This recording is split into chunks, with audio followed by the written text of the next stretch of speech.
Sarah Plain and Tall, page 55 to 58, to the end of the book.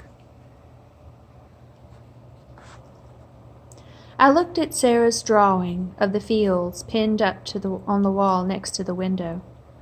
"What is missing?" I asked Caleb. "You said you knew what was missing." "Colors," said Caleb wearily. "The colors of the sea."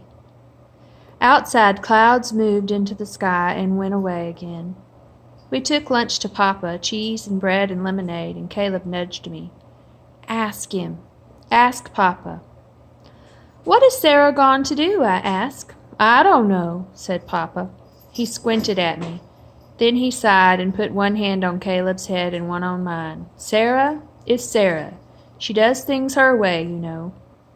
"I know," said Caleb very softly. Papa picked up his shovel and put on his hat. "Ask if she's coming back," whispered Caleb. "Of course she's coming back," I said. "Seal is here." But I would not ask the question. I was afraid to hear the answer.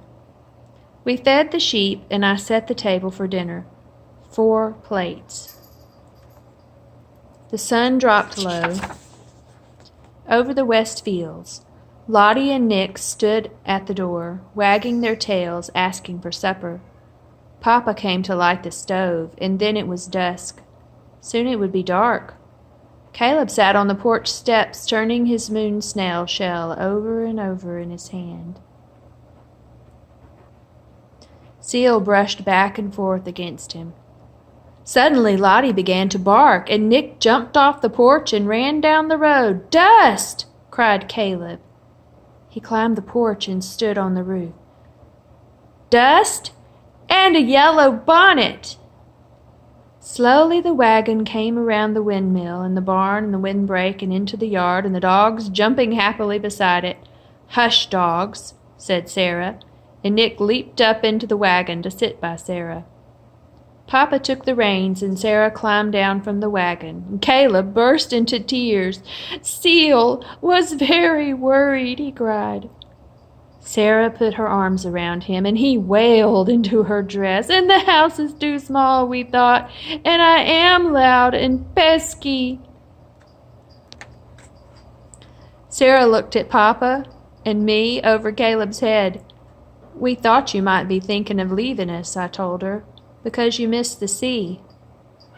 Sarah smiled. "No," she said, "I will always miss my old home. But the truth is, I would miss you more." "Well, hey, Zelda. Did you come to see us?" "You did. I love you, you sweet kitty." "No," she said, "I will always miss my old home. But the truth of it is, I would miss you more." "Excuse you." Papa smiled at Sarah. Then he bent quickly to unhitch the horses from the wagon, and he led them into the barn for water. Sarah handed me a package. "For Anna," she said. "And Caleb?" "For all of us." The package was small, wrapped in brown paper with a rubber band around it, and very carefully I unwrapped it. Caleb, peering closely inside, were 3 colored pencils. "Blue," said Caleb slowly, "and gray, and green." Sarah nodded.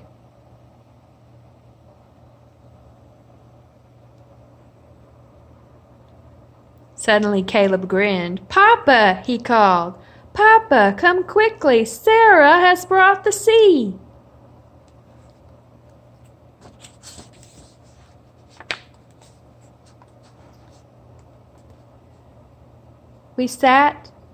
We ate our night meal by candlelight, the 4 of us.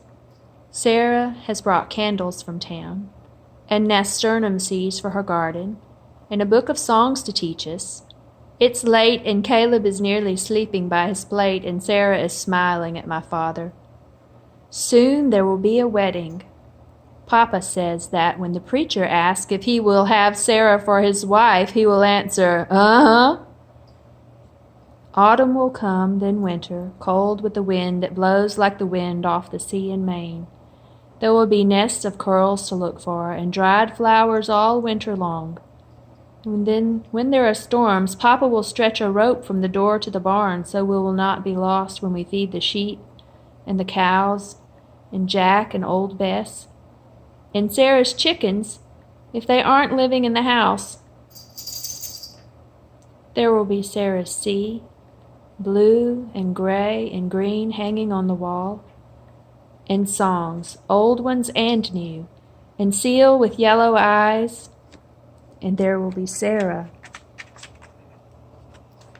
plain and tall.